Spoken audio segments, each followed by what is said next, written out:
It's the most wonderful time of the year. Probably not. Sometimes it's not. I'm telling you, the holidays. It is such a mind blow for me. And I don't care if you have 1 day of sobriety or 14 years of sobriety or 100 years of sobriety. It's challenging. It's challenging if you're just human. Yeah. Now let's add on being sober during this. I'm Roberta Romero with Residence 12. And I'm Andrea Kovacs, outpatient counselor at Residence 12. And we're here to talk to you about managing your sobriety during the holidays. Yes.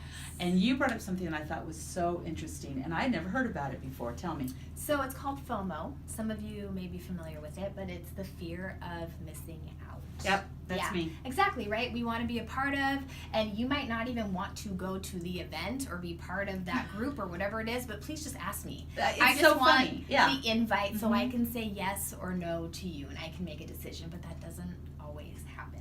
Right. So what happens, how do I navigate this when I see, especially on social media, oh, look at all of my friends over there, my friends over there, and they're all toasting, and they're doing this, and eating rum cake, and, you know, and I can't do it anymore for me, and Right. recovery's terrible. I hate rum cake, by the way. It's gross. Yeah, it is. It's terrible.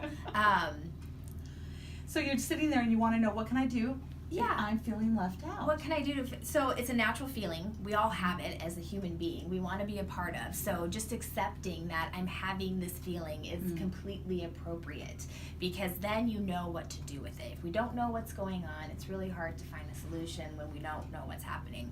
And some of it too could be just monitoring your social media. If this is where it's coming from, you know, and you have the Instagram, the Snapchat, and the Facebook, and the Twitter, and all these things, and emails, and if you know that that's a trigger for you, then maybe monitor that and be more mindful of how much time you spend in social media. And I think that even the best plan of them all, start your own ritual. Right. How about I have my own party? New rituals, and create a party for yourself, and do something different, like make gingerbread houses, or, you know, spend a day in Seattle, or, you know, get some women together and make hot chocolate, different types of hot chocolate. There's or so much cookie out parties. there now There's that a you're lot to sober. do. It's going to astonish you what you can now do. I love it. We were also talking though, like, to be sure and have a strategy.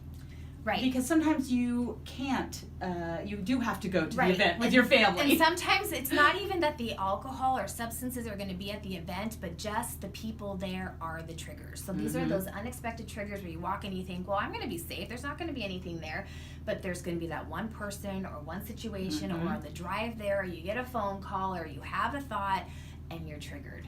And so what I like to share with the women is to come up with an exit plan, to create an exit plan, a safe plan, take a separate car if you need to, and communicate that plan with who you're going with. If it's a family member, if it's someone in recovery, let them know, hey, maybe come up with a safe word.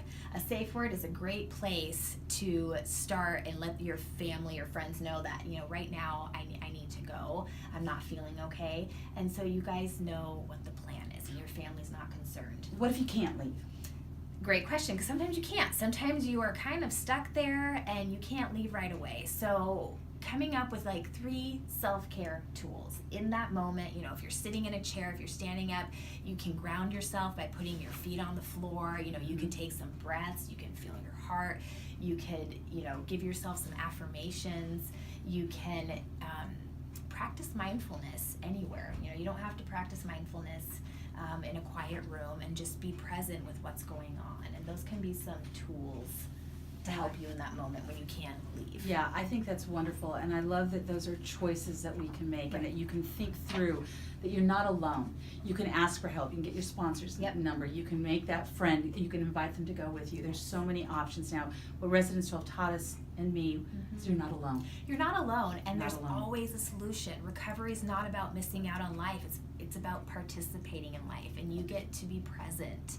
You know, and that's such a gift of recovery and this time of year. You know, you can be present. That Christmas present to yourself is being present. So what we like to also tell you is that we will be having an option. We'd love for you to bring in questions. We'd love for you to ask us. You can send an email to rromero@residence12.org. Send us your questions. We'd love to talk to you and find out what's going on with you. Yeah, Happy New Year. Yeah, Happy New Year. Happy holidays. Enjoy. Don't forget self-care. Yeah. Ho, ho, ho.